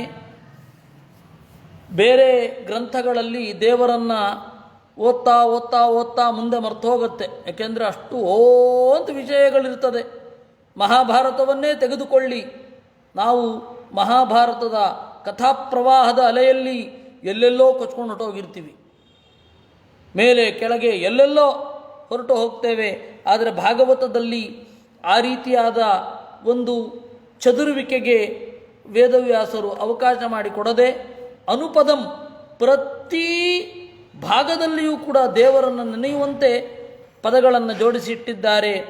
ಸ್ವಸುಖ ನಿಭೃತ ಚೇತಾ ತದ್ವಿದಸ್ತಾನ್ಯಭಾವೋಪ್ಯಜಿತ ರುಚಿರಲೀಲಾ ಕೃಷ್ಟಸಾರಸ್ತದೀಯಂ ವ್ಯತನುತ ಕೃಪಯಾಯಸ್ತತ್ವದೀಪಂ ಪುರಾಣಂ ತಮಖಿಲ ವ್ರಜನಿಘ್ನಂ ವ್ಯಾಸಸೂನಂ ನತೋಸ್ಮಿ. ವೇದವ್ಯಾಸರ ಮಗನಾದ ಶುಕಾಚಾರ್ಯರಿಗೆ ನಮಸ್ಕಾರ. ಯಾಕೆ ಅಂದರೆ ಸ್ವರೂಪ ಸುಖದಿಂದ ಅವರು ತುಂಬಿದ್ದಾರೆ. ಆದರೂ ಕೂಡ ದೇವರ ಅಣತಿಯಂತೆ ತನ್ನ ಮುಂದಿನವರಿಗೆ, ತನಗಿಂತ ಚಿಕ್ಕವರಿಗೆ ಅನುಕೂಲ ಆಗಲಿ ಅಂತ ಹೇಳಿ ಕೃಪೆಯಿಂದ ಈ ತತ್ವದೀಪ, ತತ್ವವನ್ನೆಲ್ಲ ಸ್ಫುಟವಾಗಿ ತೋರಿಸುವ ಭಾಗವತವನ್ನು ಕುರಿತು ಹೇಳಿದ್ದಾರೆ. ಅವರು ಹೇಳಿದ್ದರಿಂದ ಲೋಕದಲ್ಲಿ ಚಾಲ್ತಿಗೆ ಬಂತು. ಈ ತರಹದ ಲೋಕದಲ್ಲಿ ಚಾಲ್ತಿಗೆ ಕಾರಣರಾದ ಮೊಟ್ಟ ಮೊದಲು ಭಾಗವತವನ್ನು ವೇದವ್ಯಾಸರಿಂದ ಕೇಳಿ ಆದ ಮೇಲೆ ಪರೀಕ್ಷಿದ್ರಾಜನಿಗೆ ಹೇಳಿದ ವೇದವ್ಯಾಸರ ಮಗ ಶುಕಾಚಾರ್ಯರಿಗೆ ನಮಸ್ಕಾರ. ತಮಃ ಮಜಂ ಅನಂತಮಾತ್ಮತಂತ್ರಂ ಜಗದುದಯ ಸ್ಥಿತಿ ಸಂಯಮಾತ್ಮಶಕ್ತಿಂ ದ್ಯುಪತಿಭಿ ಅಜಶಕ್ರ ಶಂಕರಾಜ್ಯೈ ದುರವಸಿತಸ್ತವಮಚ್ಯುತಂ ನತೋಸ್ಮಿ. ಈ ರೀತಿಯಾದ ಆತ್ಮತಂತ್ರಂ, ಸ್ವತಂತ್ರನಾದ ಜಗತ್ತಿನ ಸೃಷ್ಟಿ ಸ್ಥಿತಿ ಲಯ ಮೊದಲಾದವುಗಳನ್ನು ಸ್ವರೂಪಭೂತವಾದ ಶಕ್ತಿಯಿಂದಲೇ ನಡೆಸುವ ಬ್ರಹ್ಮ ರುದ್ರ ಮೊದಲಾದ ಎಲ್ಲ ದೇವತೆಗಳಿಗೂ ಕೂಡ ಮಿಕ್ಕಿರುವ ಮಿಗಿಲಾದ ಸ್ತೋತ್ರ ಇರುವ ಅಚ್ಯುತನಿಗೆ ನಮಸ್ಕಾರ. ಉಪಚಿತ ನವಶಕ್ತಿ ವಿಶ್ವ ಆತ್ಮನ್ಯುಪಚರಿತ ಸ್ಥಿರ ಜಂಗಮ ಪಾಲನಾಯ ಭಗವತ ಉಪಲಬ್ಧಿ ಮಾತ್ರ ಧಾಮ್ನೇತುರ ರುಚಭಾಯ ನಮಃ ಸನಾತನಾಯ. ಹೀಗೆ ತನ್ನೆಲ್ಲ ಶಕ್ತಿಗಳಿಂದ ಕೂಡಿರುವ, ತನ್ನ ಒಳಗಡೆಯೇ ಎಲ್ಲ ಜಗತ್ತನ್ನು ಇಟ್ಟುಕೊಂಡಿರುವ, ಸ್ಥಾವರ ಜಂಗಮಾತ್ಮಕ ಪ್ರಾಣಿಗಳಿಗೆ ಜೀವನವನ್ನು ಇತ್ತ ಸುರಋಷಭಾಯ, ದೇವತೆಗಳಲ್ಲಿ ಅಗ್ರಗಣ್ಯನಾದ ಸನಾತನಾಯ ವೇದ ಪ್ರತಿಪಾದ್ಯನಾದ ನಾರಾಯಣನಿಗೆ ನಮಃ ನಮಸ್ಕಾರ. ಇಲ್ಲಿಗೆ ಇತಿ ಶ್ರೀಮದ್ಭಾಗವತೆ ಮಹಾಪುರಾಣೆ ವೈಯಾಸಕ್ಯಾಂ ಅಷ್ಟಾದಶ ಸಾಹಸ್ರ್ಯಾಂ ಸಂಹಿತಾಯಾಂ ದ್ವಾದಶ ಸ್ಕಂಧೆ ದ್ವಾದಶೋಧ್ಯಾಯ. ಹೀಗೆ 12ನೆಯ ಸ್ಕಂಧದಲ್ಲಿ 12ನೆಯ ಅಧ್ಯಾಯ ಮುಗಿದಿದೆ. ಇನ್ನು 1ನೇ ಸ್ಕಂಧದಿಂದ ಮತ್ತೆ ಶುರುವಾಗಲಿದೆ. ಕಾರಣ ಏನು ಅಂದರೆ ನಾವು 10ನೇ ಸ್ಕಂಧದಿಂದ ಶುರು ಮಾಡಿದ್ದು. ಲಾಕ್ಡೌನ್ ಶುರುವಾದ 2-3 ದಿವಸಗಳಿಂದ 2-3 ದಿವಸಗಳಾದ ಮೇಲೆ ದಶಮಸ್ಕಂಧವನ್ನು ನಾವು ನೋಡಿದೆವು. ದಶಮಸ್ಕಂಧದ ಯಥಾಶಕ್ತಿ ಚಿಂತನೆಯನ್ನು ಮಾಡಿದ್ದೇವೆ. ಹಾಗೆ ಏಕಾದಶ ಸ್ಕಂಧದ್ದು ಕೂಡ. ಇನ್ನು ದ್ವಾದಶ ಸ್ಕಂಧದ 12 ಅಧ್ಯಾಯಗಳನ್ನು ನಾವು ಚಿಂತನೆ ಮಾಡಿದ್ದೇವೆ. ಇನ್ನು ಮತ್ತೆ 1ನೇ ಸ್ಕಂಧದಿಂದ 9ನೇ ಸ್ಕಂಧಕ್ಕೆ ಬರೋದು ಒಂದು ಕ್ರಮ ಈಗಾಗಿದೆ. ನಾಳೆಯಿಂದ ನಾವು ಭಾಗವತದ 1ನೇ ಸ್ಕಂಧ 1ನೇ ಶ್ಲೋಕದಿಂದ ಬರ್ತಾ ಇದ್ದೇವೆ. ಮತ್ತೆ ನಾವು ಎಲ್ಲರೂ ಕೂಡ ಈ ಚಿಂತನೆಯಲ್ಲಿ ಸೇರೋಣ. ಈ ಚಿಂತನೆಯಿಂದ, ಈ ಶ್ರಾವಣ ಯಜ್ಞದಿಂದ ದೇವರು ಪ್ರೀತನಾಗಲಿ. ಇದರಿಂದ ಪ್ರೀತನಾಗಿ ದೇವರು ಇನ್ನಷ್ಟು ಅರಿವನ್ನು ನಮಗೆ ನೀಡಲಿ. ಯಾವಾಗಲೂ ದೇವರ ಕಥೆಯನ್ನು ಕೇಳುವಂತಹ ಸೌಭಾಗ್ಯವನ್ನು ನಮಗೀಯಲಿ. ಬದುಕಿರುವ ತನಕ, ಕೊನೆ ಉಸಿರಿನ ತನಕ ವಿದ್ಯಾರ್ಥಿಯೇ ಆಗಿರುವಂತೆ ನಮ್ಮನ್ನು ಮಾಡಲಿ ಅಂತ ನಾವೆಲ್ಲರೂ ಕೇಳಿಕೊಳ್ತಾ ಈ ಚಿಂತನೆಯನ್ನು ಈಗ ಉಪಸಂಹಾರ ಮಾಡೋಣ. ನಾಳೆ ಪ್ರಥಮ ಸ್ಕಂಧ ಅವಾಗಿನಿಂದ ಶುರು. ಕೃಷ್ಣಾರ್ಪಣಮಸ್ತು. ಅನೇನ ಭಾವಿಯತ್ ಪುಣ್ಯಂ ತದಾಪ್ನೋತು ಪಿತಾ ಮಮ. ಕೃಷ್ಣ ಕೃಷ್ಣ ಕೃಷ್ಣ.